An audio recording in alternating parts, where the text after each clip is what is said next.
Good morning and happy Monday. I'm so glad to be back to scoping and hopefully a normal or whatever that is schedule this week. So welcome. Today we're going to talk about disappointing people and what to do when you disappoint someone, because I had something happen this weekend and I wanted to share with you kind of the experience and some lessons learned. So good morning. Welcome everyone.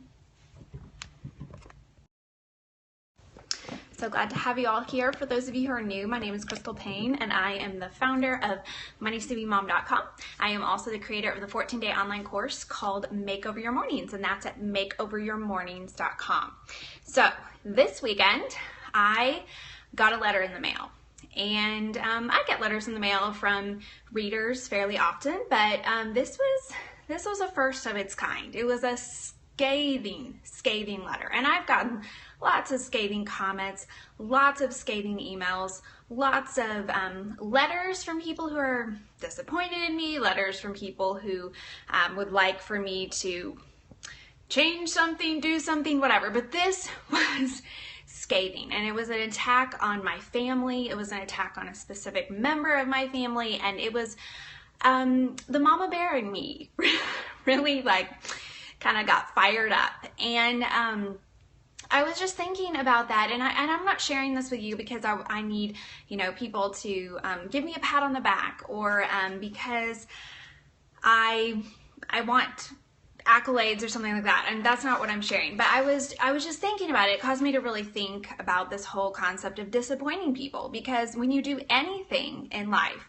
you are going to disappoint some people. You cannot please everyone all the time. And this is part of blogging, this is part of scoping, this is part of writing, this is part of putting yourself out there on the internet, or this is part of just living. But what do you do when that happens? And I want to share with you some things that I've learned over the years that have helped me, because I've disappointed a lot of people over the years. And so number one is to let go of the guilt.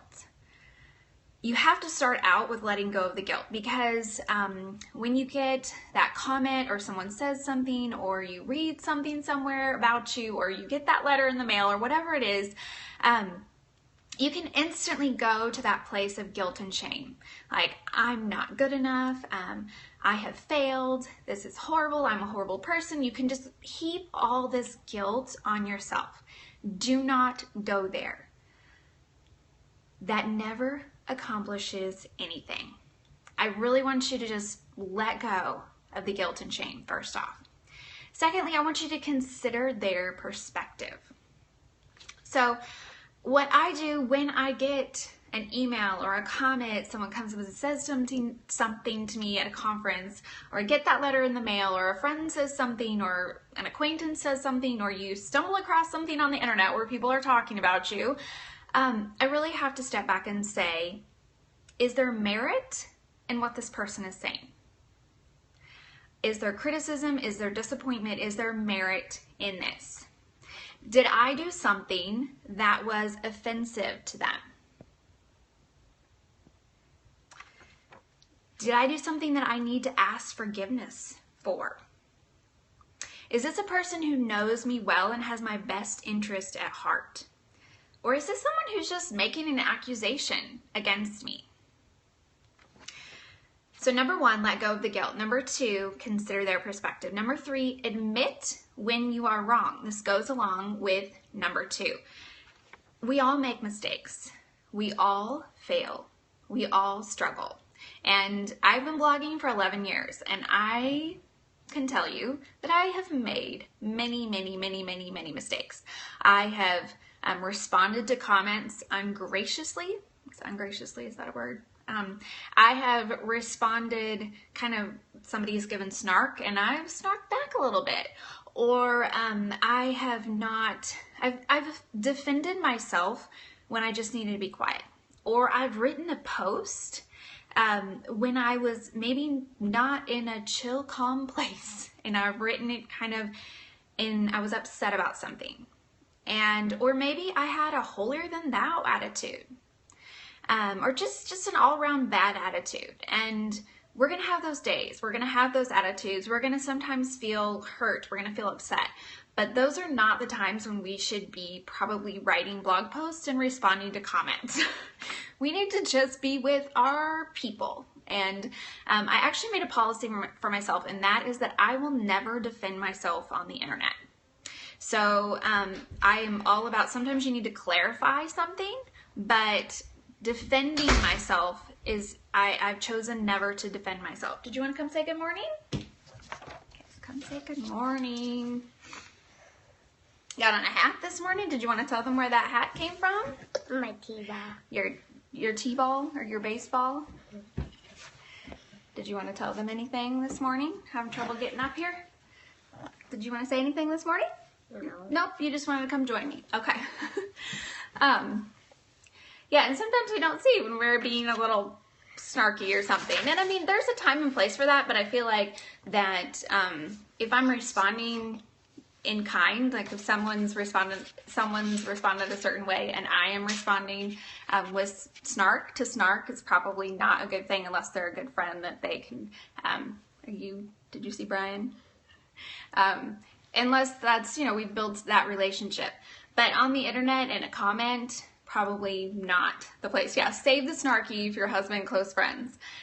So I've had to take blog posts down and apologize. I've had to write emails and apologize. I've had to call up people and apologize. I've had to go to people and apologize and make amends for situations. Admit when you're wrong, because sometimes when you disappoint someone, it's because you did something wrong and you need to ask forgiveness. So I don't, sometimes we can almost become where someone is disappointed with us and we just turn it off and we won't listen to it because we feel like, oh, well, they're disappointed in me, and we don't hear something that we really need to hear. Someone said they like your hat. Did you want to tell them that's the name of your team? Pirates. The Pirates. That's the name of his team, his baseball team. They get to choose, well, you don't get to choose, but somebody chooses your baseball team names. The club. The club, yes. Okay. Yeah, humility and graciously apologizing is a beautiful characteristic. That's right. I choose the Royals. You would have chosen the Royals, wouldn't you Yeah. have? Okay, so number 1, let go of guilt. Number 2, consider their perspective. Number 3, admit when you're wrong. Number 4, determine your own personal priorities. So what's going to matter in 25 years from now? This is something that I really try to ask myself often. And it really helps me to figure out what are my priorities. And especially in the last few years, I've decided to say, you know what, I am going to disappoint people. And who am I okay with disappointing?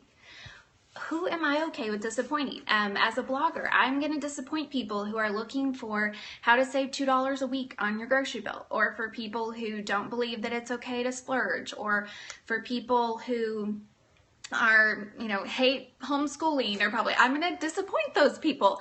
You can't please everyone. And so be okay with disappointing some people, and know what your personal priorities are and who you're okay with disappointing. And then also know who you're not okay with disappointing. So I'm not okay with disappointing my family, my husband. I'm not okay with disappointing my God. I'm not okay with disappointing my really close friends.